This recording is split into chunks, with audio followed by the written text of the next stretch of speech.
Hey everyone, I've got this great new picking exercise that I've been putting all my guitar students through here in Vancouver, and it's been showing some really cool results for a lot of my students, especially for students who are learning how to improvise their own solos, or just students who want to play solos of songs they like and they want to improve their picking technique.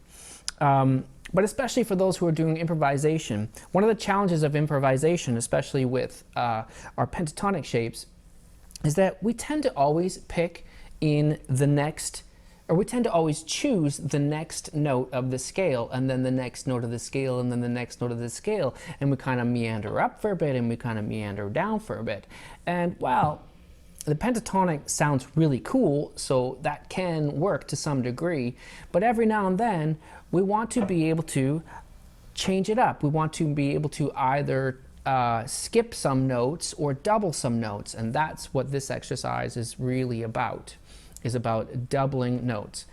Now, for a lot of my students, I do a doubling the minor pentatonic scale as a warm-up. So we can do that just to give you an idea and just to make sure you're up to speed with what I mean by that. Doubling each note, da, da, da, da. We want to make sure that the pick hand is always going to go down, up, down, up, down, up, right? So I'm just on A minor pentatonic here, my simple shape. That would look like.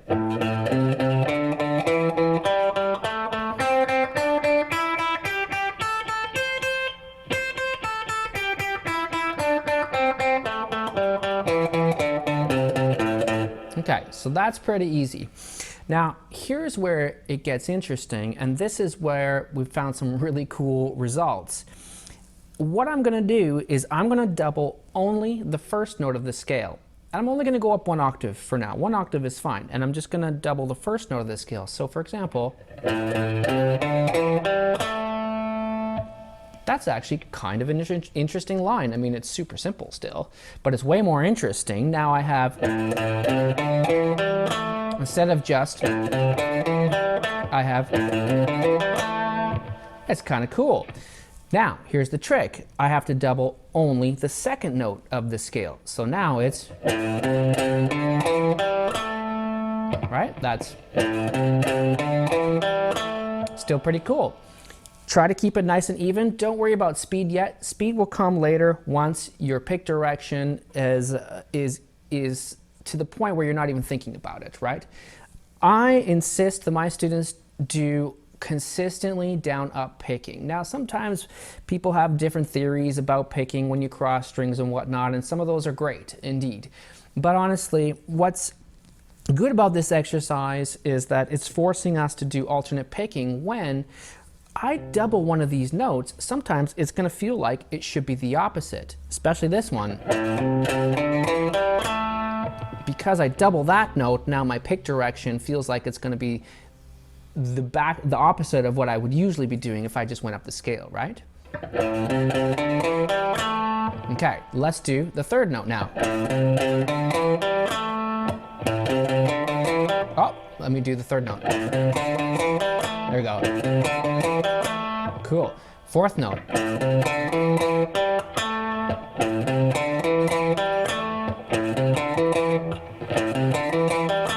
Let's do fifth note.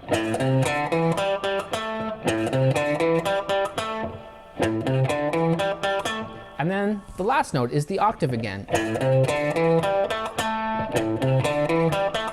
I think my favorite is the fourth one. It sounds kind of cool. Okay, so now your real challenge is to go through all those and do them in order, right? And you try to keep a steady tempo. Again, speed is not so important here.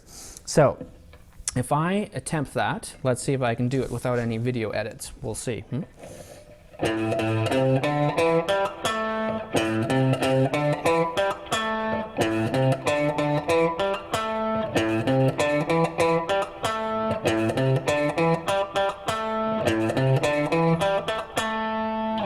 I think that was right.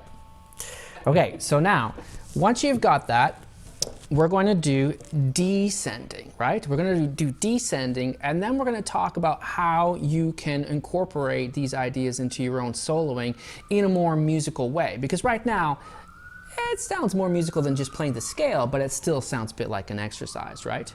But But yeah, you can find a lot of these kinds of cool exercises in my book that's available on Amazon. It's called Guitar Soloing Like a Pro. And it's got a lot of great ideas for improving your soloing, especially if you're feeling kind of stuck in your minor pentatonic, or if you're feeling like you're playing the same kind of licks all the time. You know, this is really going to help you break out of that. Okay, so let's try the descending. When I do the descending exercise, what I'm going to do is I'm going to go from C at the 8th fret. So I'm going to use my pinky there. So the scale shape, I'm going to go down to the octave from C. Okay, so that's as far as we need to go. But now, of course, we have to double them. So I'm going to double the first note. That sounds kind of cool. Here's the second note. Third note.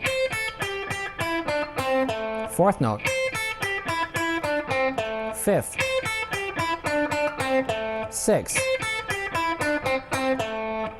Last one. Right?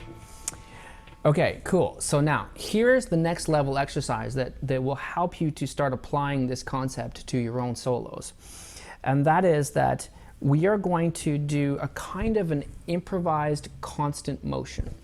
So what I mean by that is you're going to play constant eighth notes. We're not trying to make a cool sounding solo just yet.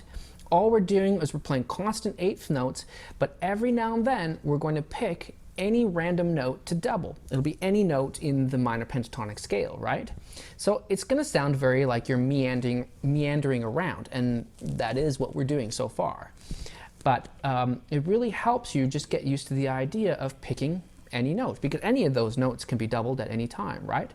So if I do that, if I start at C here or wherever, it doesn't matter, right?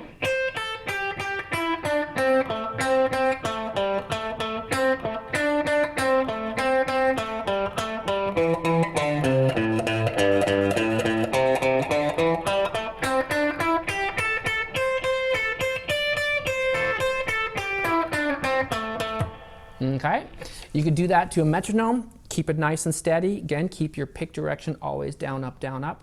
Or you could put on a jam track and kind of jam to it and just keep everything to eighth notes, right? Now the final step, of course, is applying this to your soloing to create more interesting licks. As an example, we could take a bog standard classic rock lick. Bog standard classic rock lick that if you've been playing classic rock for a while, you probably know this lick. I'm going to play it. It's something like... Okay, so that's bending the 7th fret of the G string. And then I've got my first finger ready to do 5-5 on the B and high B and E. Right, so it's... And then I just come down the scale with the blue note.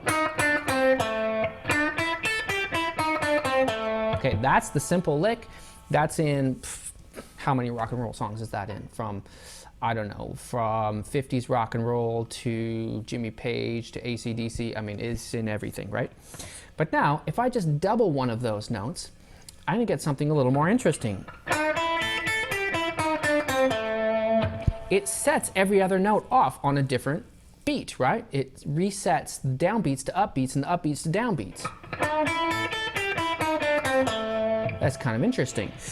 So what I did is I doubled the A at the top there, right? Let's double maybe this G over here with my pinky.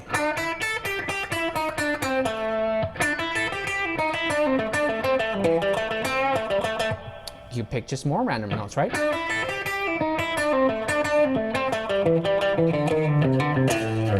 Something like that, right? You can put them anywhere.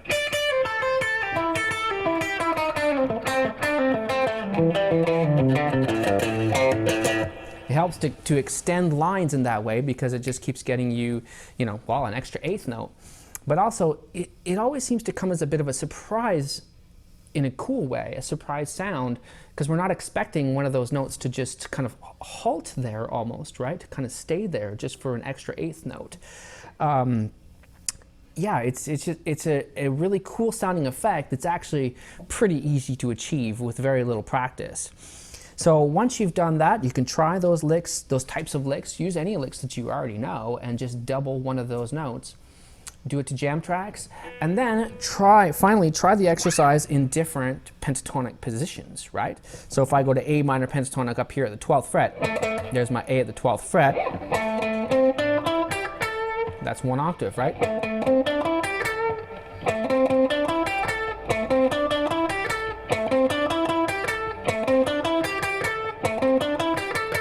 Right? And then you got some really interesting effects. This kind of effect can be really good down at the low end.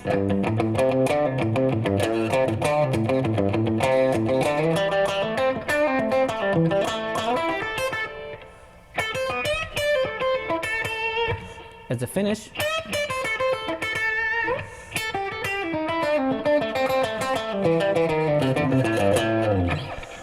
I don't know.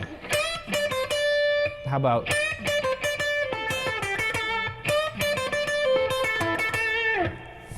It just makes every lick just sound a little more, I think it just sounds a little more interesting, like a little bit of salt and pepper on it. Anyway, so that's the idea. Let me know what you think. Let me know if that is something that you've been practicing already, if that's a new idea for you, or let me know if that's something that's really helping you, give you some new soloing ideas. And yeah, if you will, check out my book. You can find it on Amazon. There's a link below in the description.